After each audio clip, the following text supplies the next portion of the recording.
저희에게 배우로 잘 알려져 있는 김혜자 씨가 쓴 에세이 한 권이 있습니다. 생에 감사해라는 책인데요. 이 내용도 참 좋지만 저는 이 제목이 너무 좋습니다. 생에 감사해. 참 잊혀지지가 않는 제목인데요. 살아있음에 감사하다. 숨쉬고 있음에 감사하다라는 이 표현을 담고 있는 이 말이 너무나 좋습니다. 저는 자녀들을 볼 때에 이러한 감사가 많이 올라옵니다. 이 자녀들이 살아있음에 감사하고 숨쉬고 있음에 감사하다는 생각이 많이 드는 거예요. 생에 감사해. 그런데 그것보다 더 감사한 때가 있는데요. 잘 때 더 감사해입니다. 이 아이들이 잘 때면은 어찌나 그렇게 사랑스러운지 모르겠습니다. 하루 종일 시달리다가 이 아이들과 투닥투닥하고 그런데 감사해지고 행복해지는 때가 있는데 바로 잘 때입니다. 자고 있을 때 그 숨소리가 너무나 듣기 좋고 또 행복감을 주는 것을 보게 됩니다. 이 생이라는 것, 살아있음이라는 것은요, 감사한 것입니다. 그리고 살아있는 것은 곧 어디로 가게 되는가 하면은 자라고 있음으로 이어지게 됩니다. 이 아이들이 숨 쉬고 있고 호흡하고 있고 때로는 말을 많이 안 들어서 막 다그치기도 하지만 이 아이들을 보면서 살아있음에 감사해. 그런데 이 아이들이 자라고 있는 것이 눈에 훅 들어오는 것입니다. 그래서 이 말을 너무 안 들어서 혼쭐을 내기도 하는 일이 있는데 어느 순간에 이 아이가 말귀를 알아듣는 것을 보면서 이 아이도 크고 있구나 생각을 하게 되는 거예요. 이 팔 한 꿈치 안에 들어왔던 그 아기가 어느새 저의 가슴팍까지 자라 있는 것을 보면서 이 아이도 많이 자랐구나 하는 것을 보게 됩니다. 이 살아있다라는 것은 좋은 일도 있고 좋지 않은 일도 있지만 그 모든 일들을 통하여서 결국에는 어느 길로 가게 되는가, 잘하는 길로 가게 되는구나, 이것을 생각하게 되는 것입니다. 사랑하는 여러분, 살아 계십니까? 여러분은 살아 계셔서 잘하고 계십니까? 오늘 저희가 함께 보고 있는 에베소서 4장 말씀을 보게 되면은 이 살아있는 그리스도인은 반드시 잘하는 길로 나아간다 가르쳐주고 있습니다. 13절 말씀에 보면은 그리스도의 장성한 분량에 충만한 데까지 이르는 그 자람이 이 예수님을 믿는 그리스도인들에게 있다라고 가르쳐주고 있어요. 그러면서 이어지는 16절까지의 내용을 쭉 보면은 두 가지의 모습으로 자라고 있는데 하나는 어린아이와 같이 되지 않는 자람이 있고요. 또 하나는 각 몸이 연결되어서 그리스도의 몸된 교회로 자라가는 이 두 가지의 모습이 있습니다. 온갖 유혹과 죄에 무너지지 않는 어린아이에서 자라가게 되는 모습이 하나 있고요. 그리고 교회됨을 이루는 이 자람이 함께 있습니다. 사랑하는 여러분, 이와 같은 자람이 우리에게 반드시 있어야 합니다. 우리가 그리스도인으로서 살아있다면요, 이와 같은 자라감 반드시 있어야 합니다. 우리 옆에 있는 분들을 한번 바라보시면서 잘하고 있죠? 이렇게 한번 인사 나눠볼까요? 잘하고 있죠? 네. 잘하고 계셔야 합니다. 잘하고 계셔야 합니다. 이 본문은요, 그리스도로 말미암아 자라가고 있는 교회에 대해서 쭉 말씀한 다음에 오늘 저희가 읽은 17절부터 20절 말씀에서는 하지 말아야 할 것을 가르쳐주고 있습니다. 하지 말아야 할 것, 왜 하지 말아야 할 것을 가르쳐주고 있는가? 그 질문을 가지고요, 한번 본문을 쭉 들여다보기를 원합니다. 먼저 17절 말씀을 보면은 그러므로 라고 시작합니다. 이 그러므로 라는 것은 앞에 있는 4장의 내용들을 한번 훑어주고 그렇기 때문에 이것을 말합니다 라고 하는 거예요. 그리스도에게까지 이르기까지 너희가 자라야 합니다 라고 말한 다음에 그러므로 내가 이것을 말하며 주 안에서 증언합니다.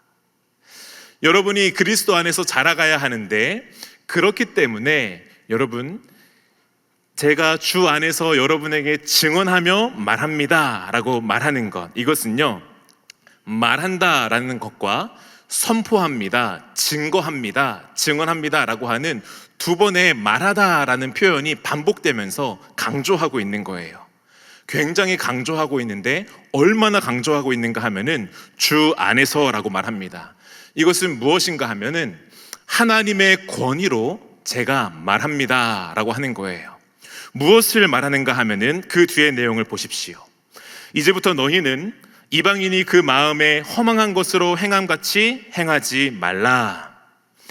엄숙하게 하나님의 권위로 말하고 있는데 무엇을 하지 말라라고 하고 있는가 하면은 이방인의 행함과 같이 행하지 말라라고 말하고 있습니다. 이 이방인의 행함이 어떠한 행함인가 하면은 그 마음에 허망한 것으로 행한다라고 말하고 있어요. 여기에 있는 허망함이라는 것은 목적이 없는 거예요. 결실이 없는 것입니다. 열심히 살고는 있지만 어느 것도 손에 남는 것이 없는 것, 잠깐 있다가 사라질 것들을 위하여서 살아가는 그와 같은 삶의 태도, 이것이 이방인이 그 마음에 허망한 것을 위하여 행하는 행동을 말하고 있는 것입니다. 바꾸어 말하면은 이거예요. 영원하신 하나님을 위하여 살아가는 것이 아닌 이 세상에 잠깐 있다가 사라질 것들을 위하여 살아가는 그와 같은 허망한 마음으로 살아가는 행동, 이러한 행동을 해서는 안 됩니다 라고 말하는 거예요. 이 하나님을 위하여 살지 않고 세상을 위하여 살아가는 이방인들, 그 이방인들과 같이 행하지 마십시오 라고 말합니다. 여러분, 이방인은 어떠한 사람들입니까? 이방인은 외인이고 상속받을 것이 없는 자들을 의미하고 있어요. 하나님으로부터 끊어져 있는 자들이고, 그렇기 때문에 하나님으로부터 상속받을 복이 하나도 없는 것이 바로 이 이방인들입니다. 영원하신 하나님으로부터 끊어져 있고 심판 외에는 남는 것이 아무것도 없는 허망한 이들이 바로 이방인들이에요. 이와 같이 이방인과 같은 삶을 사는 사람들, 이러한 사람들은 어떠한 사람들인가? 죽어있는 자들이라는 것입니다. 사랑하는 여러분, 지금 하나님의 권위로 엄숙하게 선포하고 있는 그 내용, 이방인의 행함과 같이 행하지 말라라고 하는 것은 사느냐 죽느냐의 문제이기 때문에 굉장히 엄숙하게 선언하고 있는 것, 그것이 17절의 시작입니다. 사랑하는 여러분, 그리스도인들은요 살아있습니다. 하나님께 붙어 있어서 하나님으로 말미암아 생명을 얻고 하나님으로 말미암아 영원한 것을 상속받는 이들이 바로 그리스도인들입니다. 그렇기 때문에 그리스도인들은 반드시 행해야 하는 것이 있습니다. 앞서 말씀드렸던 자라가는 것입니다. 그리스도께 자라가는 것이에요. 어린아이에 머물러서 죄와 유혹에 휘둘리는 것이 아니고 굳건한 그리스도인으로서 자라가는 것, 그리고 함께 결합되고 연결되어서 한 교회, 한 몸을 이루어가는 것, 이와 같은 자람이 반드시 있어야 하는 것입니다. 왜요? 살아있기 때문입니다. 그런가 하면은 이방인과 같이 행해서는 안 되는 이유가 있는데 왜 그렇습니까? 죽어있는 자들이기 때문이에요. 세상에 있는 허망한 것을 위하여 살아가는 이 이방인들은 죽어있는 자들이기 때문에 그 죽음의 자리에 머물러서는 안 됩니다 라고 말하는 것입니다. 사랑하는 여러분, 살아있는 자리로 나아오시는 우리 모두가 되기를 주님의 이름으로 축복합니다. 그래서 자라가는 모습이 저희에게 반드시 있어야 합니다. 반대로요, 이방인과 같이 허망한 곳으로 치우치지 않으시기를 주님의 이름으로 간절히 축복합니다. 그곳은 남는 것이 없습니다. 세상에 있는 이 모든 것들은 잠깐 있다가 사라져버리는 허망한 것들이에요. 이와 같이요, 이 생명 없는 자들, 이방인들처럼 행해서는 안 됩니다 라고 말합니다. 그러면서 이어지는 18절과 19절 말씀을 보면은 이 이방인들의 두 가지의 상태를 보여주고 있습니다. 18절 말씀을 보면은 그들의 위치를 말해주고 있고요, 19절 말씀을 보면은 그들의 행동을 보여주고 있습니다. 먼저 18절 말씀을 한번 보십시오. 이 말씀에 보면은 본문을 보면은, 원어를 보면은 순서가 조금 다릅니다. 어떻게 되어 있는가 하면은 그들의 총명이 어두워져 있고 하나님의 생명에서 떠나 있습니다 라는 것으로 시작해요. 그들은 총명이 어두워져 있고 하나님의 생명에서 떠나 있습니다. 왜냐하면은 이러이러하기 때문입니다. 그리고 이러이러하기 때문입니다. 이렇게 순서가 되어 있습니다. 먼저 이 이방인들이 어느 위치에 있는가를 잘 보여주고 있는데요, 무엇인가 하면은 총명이 어두워져 있는 것입니다. 그리고 하나님의 생명으로부터 떠나 있는 것입니다. 이것이 바로 이 이방인들, 죽음의 자리 가운데에 있는 자들의 위치라는 거예요. 이 총명이 어두워져 있다라는 것은요, 이 사고하는 것, 생각하는 것, 인식하는 것이 이해할 수 없는, 지각할 수 없는 상태에 놓여져 있다라는 거예요. 그래서 내가 어느 위치에 있는지를 모르는 것입니다. 이들이 하나님에 대해서도 알지 못하고 나 자신에 대해서도 알지를 못하니 내가 어느 위치에 있는가, 내가 생명의 자리에 있는지 죽음의 자리에 있는지 분간을 하지 못하는 것입니다. 그래서 죽음의 자리 가운데에 머물러 있는 것, 이것이 총명이 어두워진 자들의 모습이에요. 이들에 대해서 하나님의 생명에서 떠나 있다라고 말하고 있습니다. 사랑하는 여러분, 이방인들의 상태, 그들의 위치는 어디입니까? 총명이 어두워져서 하나님도 모르고 나 자신도 모르고 이 죽음의 자리 가운데에 놓여 있는 것도 모르고 하나님의 생명으로부터 떠나 있는 것, 이 죽음의 자리 가운데에 위치해 있는 것이 바로 이방인들의 모습입니다. 그런가 하면은 19절 말씀을 보면은 그들의 행동에 대해서 보여주고 있습니다. 이 행동에 대해서 19절 말씀을 보십시오.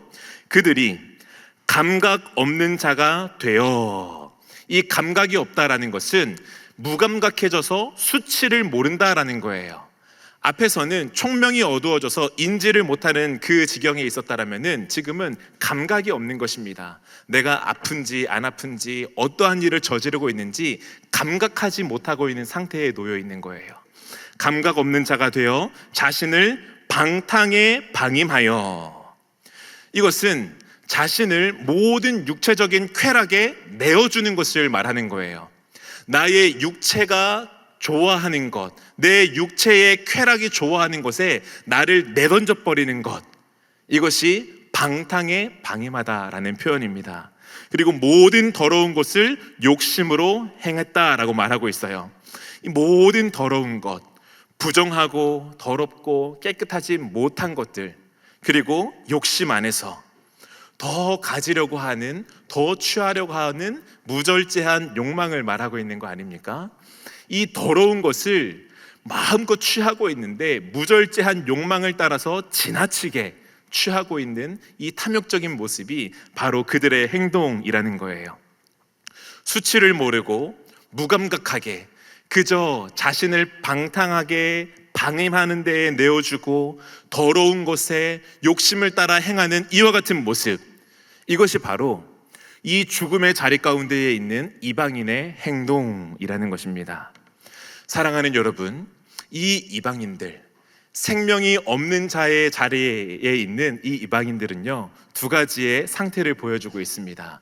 하나님의 생명으로부터 떠나 있는 위치에 있고요, 자신들의 죄악에 지나치게 치닫고 있는 모습을 보여주고 있는 것. 그런데요, 이와 같은 모습이 왜 일어났는가? 그것이 18절 하반절에 나와 있습니다. 18절 중간에 보시면 되는데요, 이렇게 말씀합니다. 그들의 총명이 어두워지고 하나님의 생명에 떠나 있도다. 왜냐하면 그들 가운데에 있는 무지함과 그들의 마음이 굳어짐으로 말미암기 때문입니다 라고 말하는 거예요. 그들 가운데에 있는 무지함과 그들의 마음에 굳어진 것 때문에 그들이 지금 어떠한 지경에 놓여 있다 말하는 거예요. 하나님의 생명에 떠나 있고 그들의 행함이 죄 가운데에 치닫고 있는 모습을 보이고 있는 것, 이것이 바로 생명 없는 자들의 모습이라는 것입니다.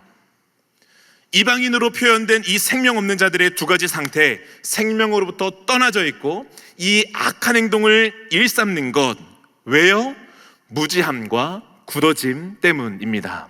사랑하는 여러분, 이와 같은 무지함과 굳어짐으로 인해 죽음의 자리 가운데에 있는 이 이방인들처럼 행해서는 안 됩니다.